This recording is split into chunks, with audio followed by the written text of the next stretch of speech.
coaching years. So apologies if I get this a bit wrong or a bit lightweight. Please feel free to add. Don't worry at all.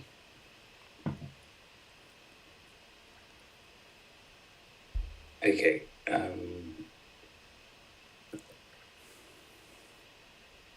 Recording in progress.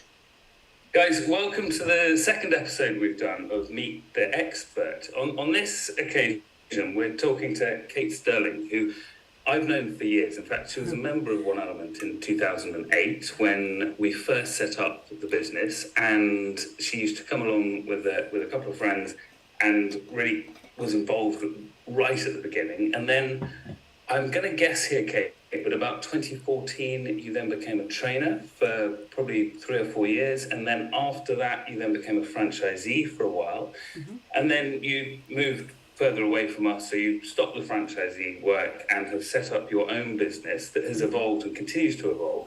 But you're now running a company called Club Thrive, and it predominantly works with women.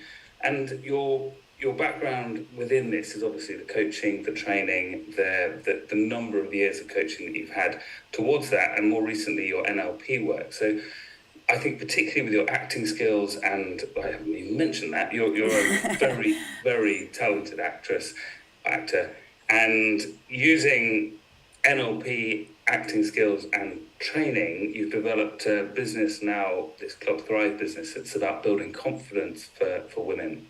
Welcome, Kate. Could you tell us a bit about yourself? Thanks, Tom. Well, that was a lovely introduction. I haven't heard it reflected back like that before. So I have been a personal trainer for 11 years. And yes, you were pretty much spot on with the dates. I was a trainer at One Element for probably 5 or 6 years in total. And I am also a yoga teacher, and that feeds into it a lot. I've practiced yoga for over a decade as well, and a nutrition coach. And so, like you were saying, all of these aspects are a big part of me, and they're all kind of things that I've focused on and then drawn in together now at Club Thrive. And Club Thrive also, predominantly works at the minute, or the focus has been with women, but actually I'm kind of starting to look more at evolving it into gender minorities as a thing. I understand that it's a bit complicated now. I always have wanted to be inclusive, as well as ensuring that there is that focus for the individuals that need it.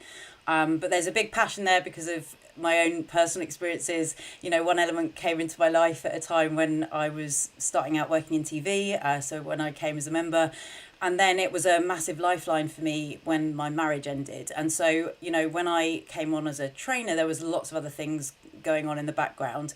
And so Club Thrive also is about this power of mindset. And like you were saying about the NLP and the life coaching, all of these things come together to essentially create a high performance mindset so that whatever comes up in your life, you're able to navigate it as best as possible, whilst looking after your personal and your professional desires as well, because I think as people we aren't just two-dimensional. We have many different parts of us.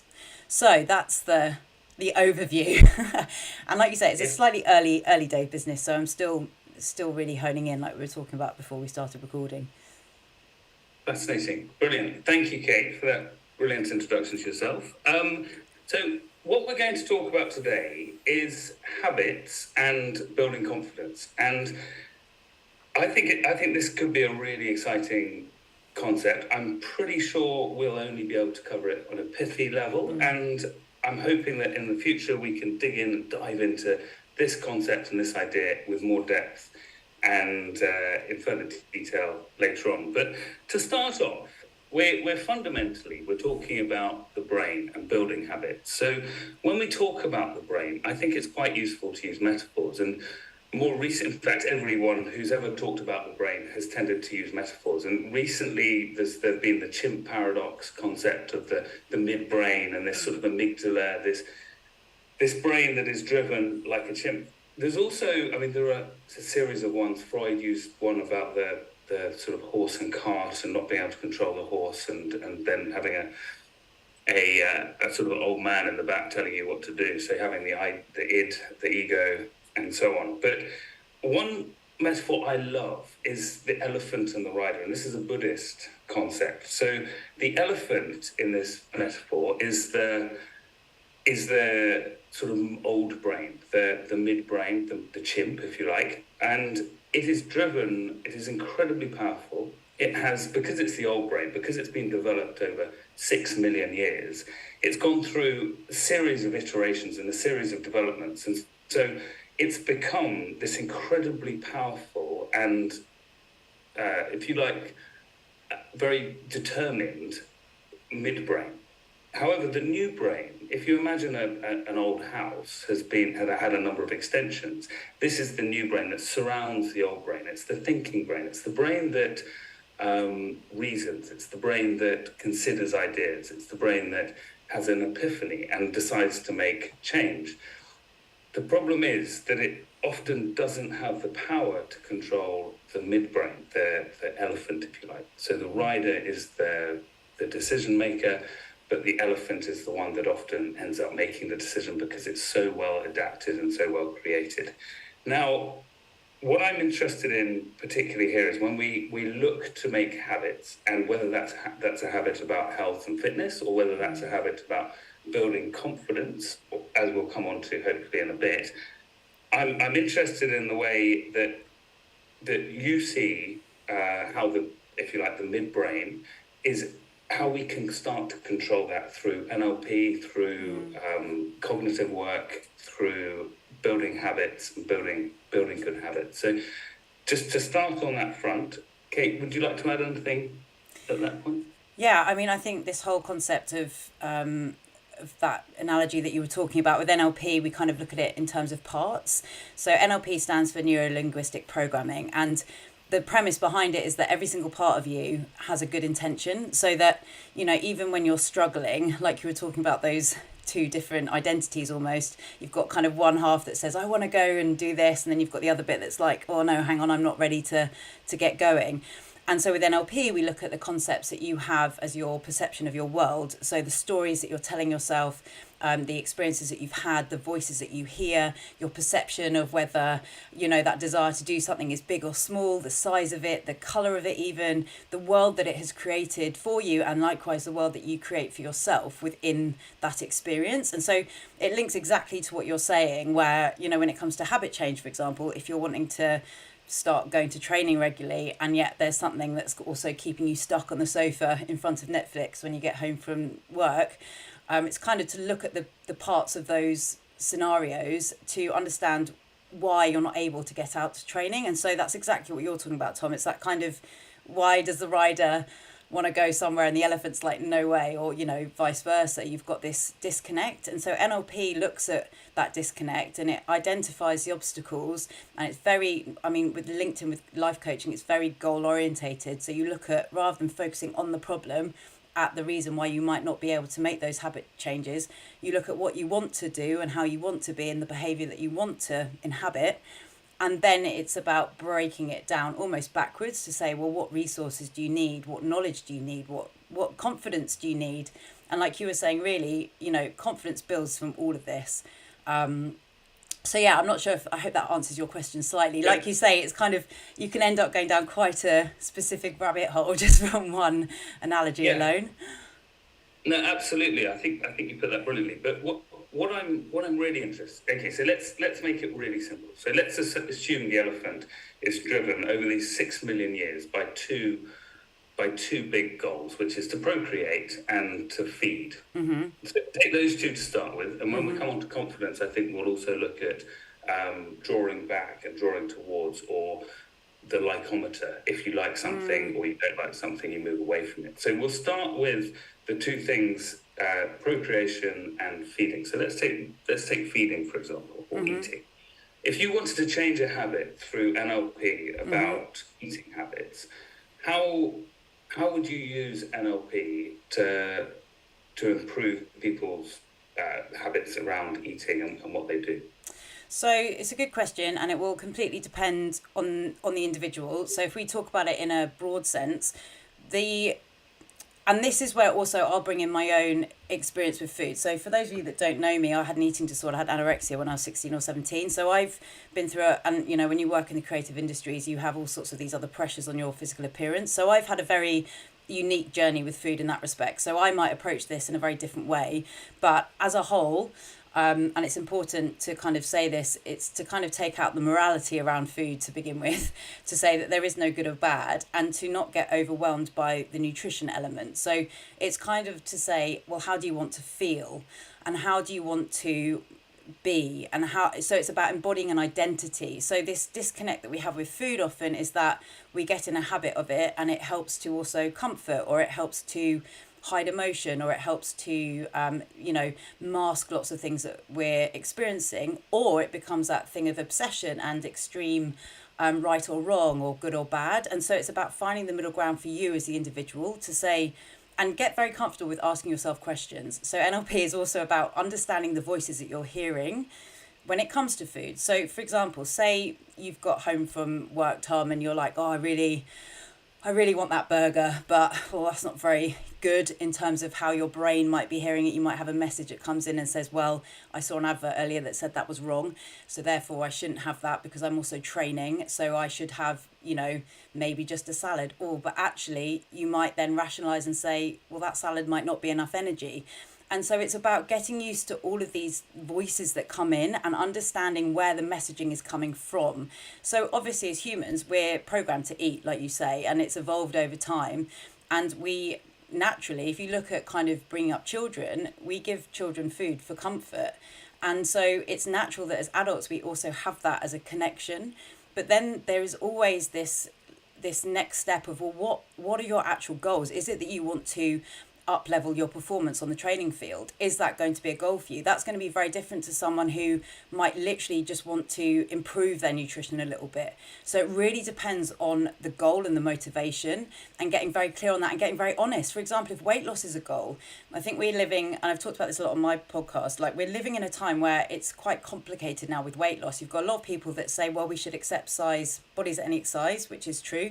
But you've also then got potentially part of a demographic that's saying, but I want to lose weight and I feel a bit bad about saying that because I'm meant to also feel like I want to accept my body here.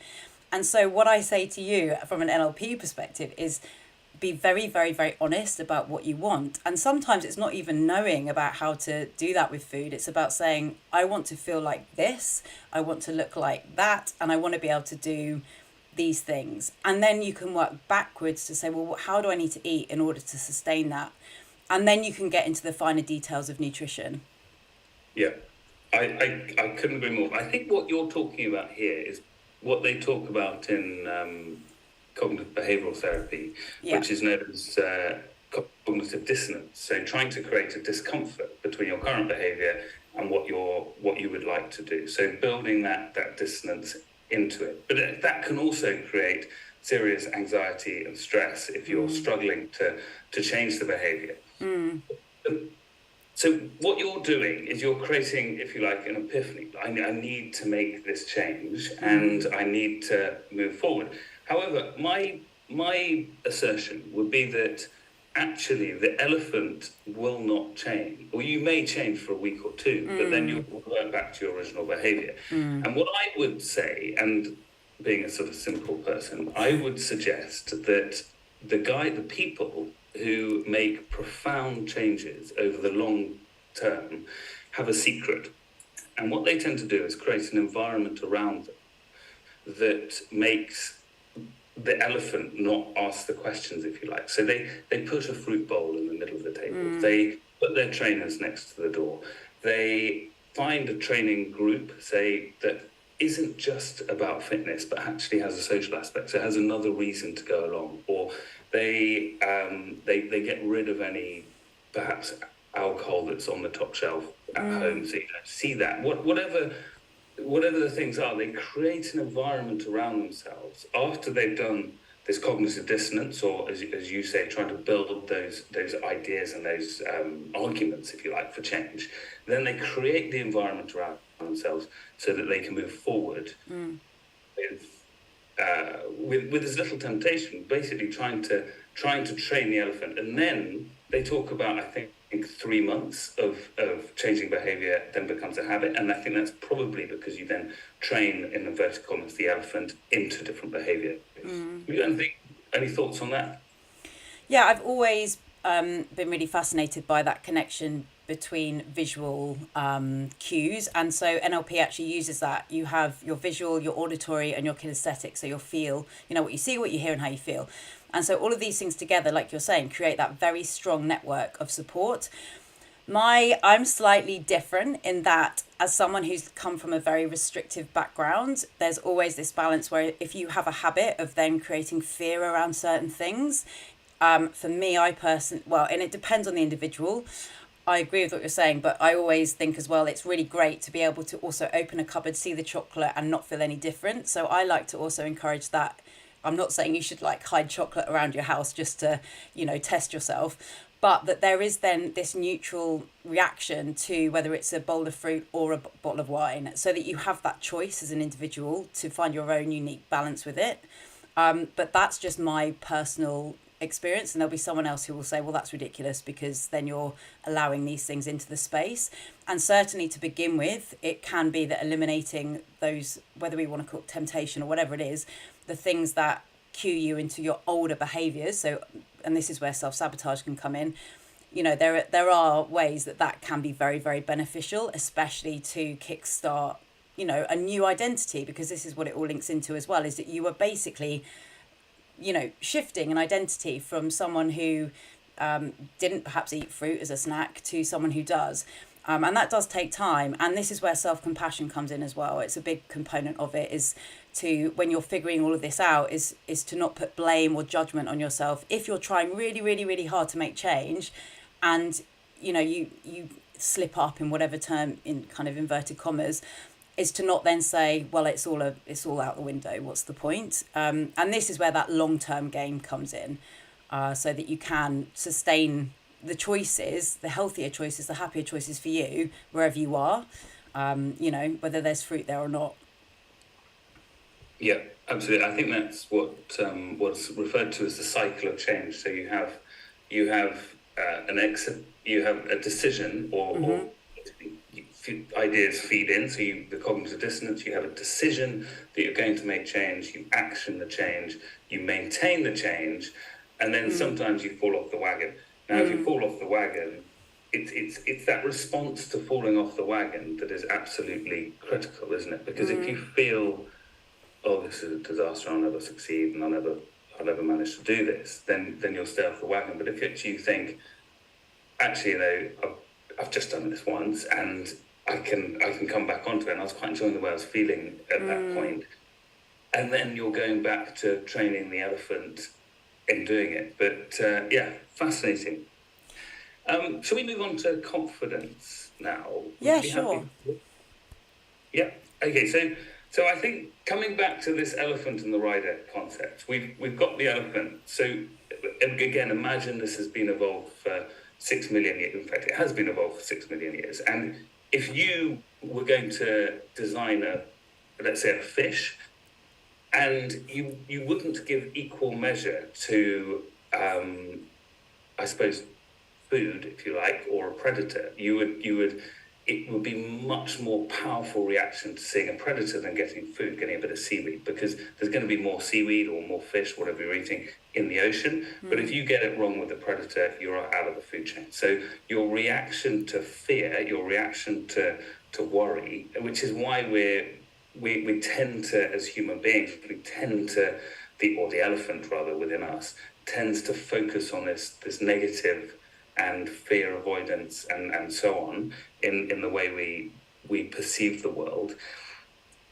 And this often plays into confidence and how we start on a confidence route. So what I would love to hear, because you're an expert in this, Kate, is how you build confidence. What is the key to getting more confident? I think that confidence comes from a deep sense of self-belief, and we build confidence the more proof that we have about the things that we're trying to do. It takes courage, like you were saying about the just human behavior. We like to feel safe. Our brain likes to feel safe, so it doesn't like us to be in positions and places that we don't feel comfortable in. And so as well, when we're trying to push ourselves forwards and it feels uncertain, then that kind of sense of comfort, that's when the elephant really digs the heels in, where it really doesn't want to move forwards, because it's like, hang on, this doesn't feel safe. And so confidence comes over time from finding your evidence, so looking back with reflection, of building that inner voice, of listening to the voices, like I was saying before, about that are coming in, that you're hearing, that they're either your voices that you're telling yourself, I can't do it, I'm not good enough, that person's faster than me, they're better than me, you know, all these voices that can come in before you go to training, for example, that especially if you're at the start or you've had an injury, you're coming back after illness, and you've got that sense of not belonging or not being a part of something that you want to be a part of. It's about going back to that place of self-compassion and saying, well, I'm just going to show up where I am. I say this a lot with clients when they kind of really want to start running and they're like, but I'm not a runner. And it's because they're comparing themselves to Usain Bolt or, you know, Paula Radcliffe. And there are identities linked to these people that we want to become, or that these things that we see. And it's about saying, well, that is one way of looking at it, but I can create my own identity and I can step into that over time. And by doing that, that is how you build confidence. And it goes back to what you were saying about environment. So having everything there to set yourself up for success, so that you can say, I am someone that puts on my trainers every day. I am someone that eats fruit. I am someone that, you know, gets up before I go to work and does a workout. And that repetition becomes then more comfortable because we get more used to it. And it's the same with training, that kind of mindset of, yeah, I can push a little bit harder. It doesn't matter if it goes wrong. It doesn't matter if I fall flat on my face in the mud. It's okay. And to not put that self-judgment on, because I think as humans, we're very conditioned as well to, we want to be good at what we do. We want to feel accepted. And so when we mess up a bit, or we feel like we're not as good as everyone else because we've got those voices that are coming in that are self-judgment, or they're kind of pointing out all your flaws, then it's hard to maintain that sense of confidence. And the same if you've had a couple of job knocks, or you've had a massive life curveball come in, and all of a sudden your place in the world is in jeopardy, and you're no longer a part of the status quo, and it feels very unsettling. And so it's about coming back to those small things that you can control, like your environment. There's actually a whole, I draw it up before we started. So it's your environment, and then you can link in your behaviours. So it's your where, your behaviours are your what, so how you spend your time, what you're doing in between to help build that confidence. Your capabilities, your how. So if you feel like you're not confident in something, maybe it is that you want to get some extra training in. Maybe it is you want to get some extra help, extra support. Like with the food, maybe it is you want to learn more about nutrition so that you can eat in a way that supports you, to help you feel better in your body, to help you change your physicality, your aesthetics. Then your beliefs, your why. So the belief system that you have is incredibly important. If you don't believe in yourself, then you're going to stay stuck where you are. And it's also, that links into the identity. I used to have it all the time when I worked at a yoga studio. People would say, oh, well, I'll come and do yoga when I've got more flexible. And of course, we kind of need to flip that the other way around, because it's by coming to yoga that you'll get more flexible. But it's a belief. It's, I can't do yoga. And, that's linked to identities. It's linked to all the things we see online. So it's about breaking that down, challenging all the beliefs that are coming in that you have that are holding you back, so that you can keep moving the elephant forwards. And then your identity, which is what you were saying after the 3-month block, once your habits have really become embedded, your identity has changed. You're a different person. And that's why this stuff is so cool, because you actually have so much choice. And it's very challenging when you're not happy in yourself, and that confidence is knocked, and the self-esteem is on, sometimes feels like it's on the floor. And it's because sometimes you're trying to match yourself now to where you were 5-10 years ago, or where you would love to be, but practically, you don't have all the support perhaps that some of your friends might even have. And so it's also looking at what you have right now at your fingertips to be able to control, so that you feel empowered to make the change, so that you have that choice. And when you start looking at different options and you take away all the things that you've been told you should do, or all the things that you think you must be doing to look or to be a certain way, you have so much more freedom to then build up your own confidence in your own unique way. Ultimately as well, with confidence, there are going to be some failures, and it's about kind of making those a slightly smaller size in the grand scheme of life. And over time, with more practice, and every time you pick yourself back up, it's like on the training field, every time you pick yourself back up, there's that extra sense of, yes, I can, there's that extra sense of belief. And then that translates as well into your personal life, which is why, that whole environment that you've created, One Element, is so special, because you, like you say, you're not just going to train, you're going to get all these other elements that are supporting you in yourself as a human, all these other very important factors that help to build confidence. So yeah, you can probably tell I'm exceedingly passionate about it as a topic. Yeah, you really can. I really, really like that. I think, I think you hit on quite a few things there, but just to pull that back a fraction. So, firstly, I think confidence, whatever it is. I mean, confidence could be around kicking a ball through a set of posts. I mean, Yeah. just read a very good book by Dan Carter, and he was saying if he's on form, he can kick the ball from anywhere. But if he misses 3 kicks in a row, he always comes back to right in front of the post so he can get the ball over. And so he build that confidence, and then that confidence seems to just work with him wherever he goes.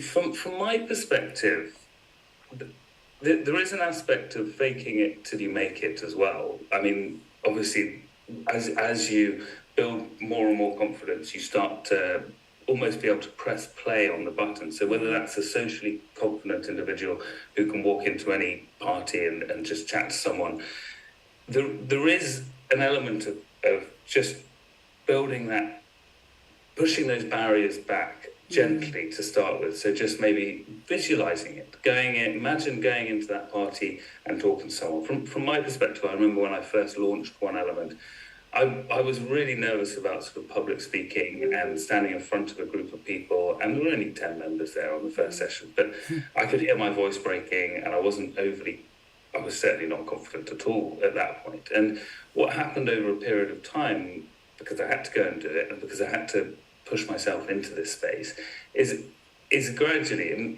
it became a sort of, I describe it as like pressing play on a cassette player, and the session almost just comes out without me really thinking about it. And then the confidence of that is fine. And now it's about working with the individuals and the groups and trying to build their confidence within the session. So from my perspective as a public speaking aspect, I mean, it's not really public speaking, but, talking to 10 people, I needed to build that up and become more and more confident on that.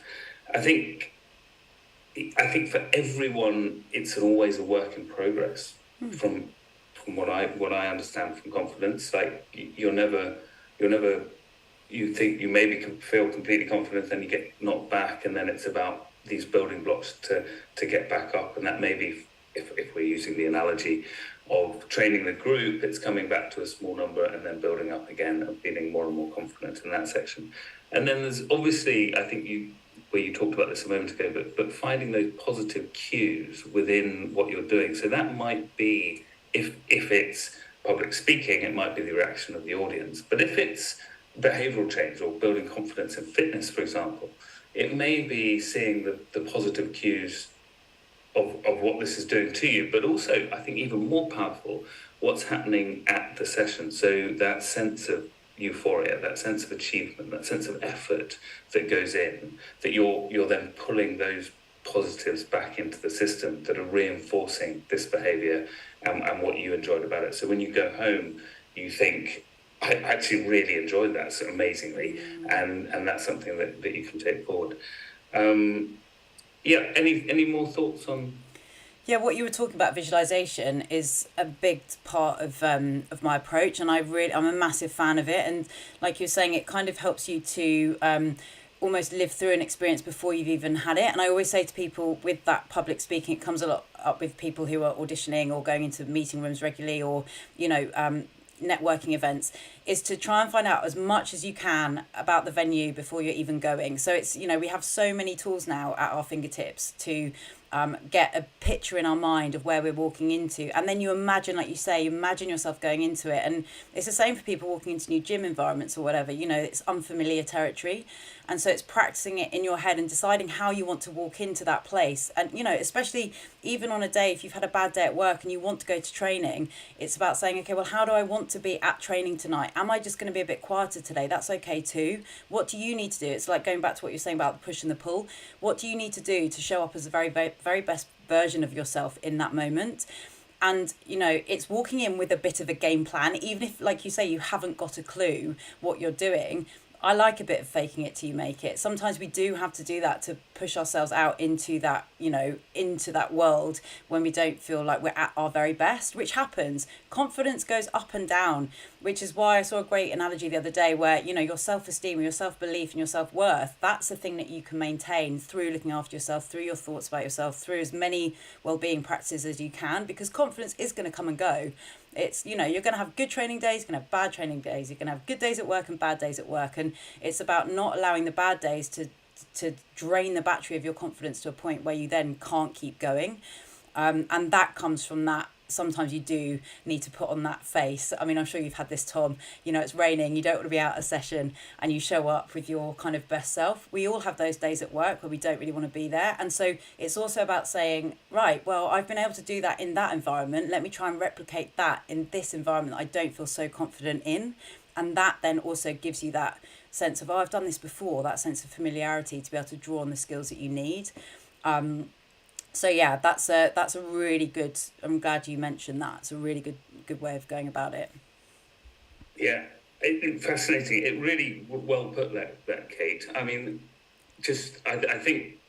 I mean, I'm always coming at this from a sort of fitness perspective. That's where I've been through, and I think we have this concept at One Element that people we have a washing machine effect. So people join, and then we've got about 6 weeks for them to maintain their membership or not maintain their membership. And really, this comes down to the two concepts we've been talking about today, which is habits and confidence. And there's so many things that feed into those two things around how people get on with the other members, how they enjoy the training sessions, how they react to stiff legs, whether they feel this is a good thing or they feel this is actually not great for their day-to-day life.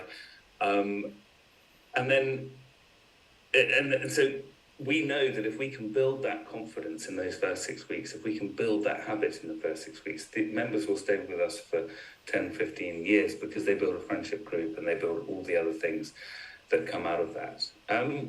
Okay, if you don't mind, just to bring this to an end, what I'd love you to do is, I'm sorry, I should have probably told you I was okay for this. It's only just come to me. I want you to just imagine a person, an individual, perhaps a woman, perhaps a man, who is perhaps struggling with confidence going into a new job, or let's take that as an example, or looking for a promotion.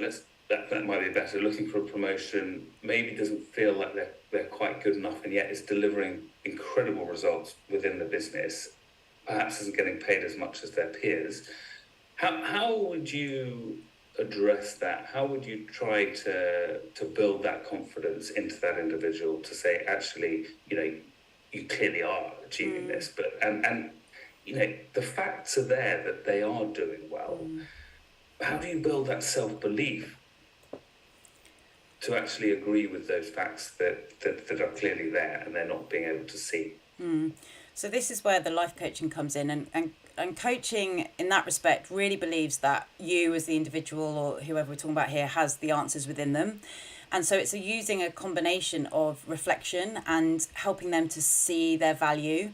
So realizing their worth and the achievements that they have done, because I think as individuals, we're not very good at celebrating ourselves. We're kind of constantly cracking on for the next milestone. So it's actually taking time to realize and say, wow, look at what you've achieved. So I would essentially, it splits it into parts. What we would look at first is what they feel right now. It's very important to confront everything that's going on, all the challenging stuff. It's really important. I'm a big believer in bringing everything to the surface. That helps to identify all the limiting beliefs, because that individual probably at the back of their head doesn't believe that they're capable of the promotion. They don't believe they deserve the promotion. Maybe they don't feel like they have the skills. There's a lack of belief in themselves somewhere. So a big part of it is identifying that, and you can discover this yourself by asking yourself questions. What am I scared of? What do I not believe in? What am I thinking here? And also identifying the voices. Is it that you've got something in your head that's from a parent or a friend 20 years ago that is so embedded in your mind that you've not been able to move past it? So that's kind of the first stage. The second stage is to say, right, well, what do you actually want? Like in your dream world, if we can let go of all the shoulds and the musts and the kind of societal expectations. What do you truly want? What do you want your life to feel like? Who do you want to be? So it's also about looking at the qualities of the individual that, what makes them tick, regardless of the job too. It really focuses on the individual, so that by doing that, you immediately start to tap into those things that do help you feel confident, that do help you bring that presence, which is very important when you're going in for those situations. Because if you walk into a room really apologetic about being there, you're not going to be taken seriously. So it is about finding that posture, and it's about working with posture, working with movement, working with breath, working with grounding techniques, working with really, looking at different ways of standing, even different ways of breathing, different ways of deciding how you want to move into the room, practicing that, so that when you go, even if it's visualization, when you go into that meeting, you've got everything there. You are like bulletproof with what you're going to say, regardless of what the other individual is giving back to you. And then it's about embedding those, like you were saying, as habits, as lifestyle, as a character almost that you embody. And sometimes actually it's a really good way to do it is to choose a couple of different characters, or even celebrities or people that you admire. So whether it's sports people or people that you work with, and say, well, what would it be like to try this from this energy, or from this character, or from this, I don't know, even if it's like a Disney character or whatever. What is it like to walk into that room as Pocahontas, to say, I'm going to get this job, please, because this is my proof, and this is what I want. And obviously then there's a balance. You have to consider that the industry that the individual's in, there's always going to be different parameters to consider. But at the end of the day, my work is about helping the individual walk in with as much belief in themselves as possible, so that if they don't get what they want, it's not as a result of them, it's a result of other people not being able to give them what they want. Because you have to take responsibility as well. It's about also being autonomous with your choices, and saying, well, actually, if they're not going to give me what I want, maybe actually I deserve to go somewhere else. Maybe they don't deserve me. And so it's also not just assuming that you as the individual aren't, in the right. Yeah, absolutely. I think that answer there has raised so many questions. We could go on for another hour. I'll just cap the questions that I would have asked if we were going to carry on for another hour. But I love the idea of what do you want, because I think, society says we've got this greasy bowl we've got to climb all the time. And actually, that can be a more powerful message than what do you really want, because it may be that you don't want. You don't want this promotion, because it means a completely different world for you and your family, and the implications that has. It may be more money, but maybe that isn't what you want. So establishing what you really want is absolutely key. But if you do decide you want to do it, then I love the idea that you then mentioned about subliminal messaging. This idea of standing tall, shoulders back, confident, belief. And it comes back to this faking it till you make it. So walking through the door, believing you're going to be okay, believing you're going to achieve this. And that sends a huge message to your brain and the way you behave. But it also sends an enormous message to the panel or the individual you're going in to talk to, and gives you a real strong footing. And also creating the character. So creating that image of this individual who can do it and who has achieved it, and then trying to replicate that. Not just physically, but also, I suppose, intellectually or verbally, and all those other cues. So not just standing tall, shoulders back, but actually being able to talk clearly and concisely, and being very direct and about what you're looking to achieve. Brilliant, Kate. Really enjoyed that chat. Is there anything you want to talk about before we wrap this to a close? No, thank you so much for having me on. And I do have a podcast that goes into more detail about all this stuff, very originally called Club Thrive, the podcast. So if you want to check out more about it, then you can definitely go and check that out. There's a lot more on what we've spoken about today. Fantastic. Well, we'll get a link onto the website, so people can, or onto the YouTube video, so people can dip into that as well. Some fascinating insights from you, Kate. So thank you so much for your time and thoughts and brain that we've experienced, and looking forward to chatting to you again soon. Thanks, Tom. Pleasure.